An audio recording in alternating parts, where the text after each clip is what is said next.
Huyu Ngong ni rafiki yangu, kijana yangu. Alisahau kuambia nyinyi kwamba mimi nililipa karo yake katika chuo kikuu.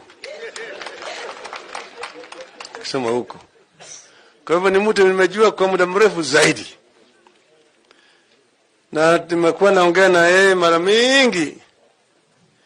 Lakini saa nyingine kitu ambacho sikumwambia yeye ni naitwa nidhamu.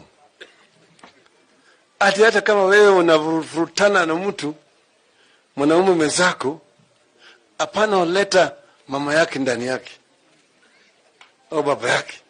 Mimi najua tulipokuwa vijana, kama mtu anataja mama yako, si mnapigana? Si mnapigana? Ongea juu ya mtu, lakini waacha wazazi wake nje yake. Ndio msema. Hiyo kama ungefanya namna hiyo, hakuna mtu anakuwa nawe na shida katika taifa letu hii. Maana yake tunataka kujenga demokrasia katika taifa la Kenya. The freedom of speech, that I may not agree with what you have to say, but I shall defend unto death your right to say it. Na ukimaliza, na mimi vile vile nitakujibu. Upende usipende. Kwa hivyo hiyo ndio demokrasia.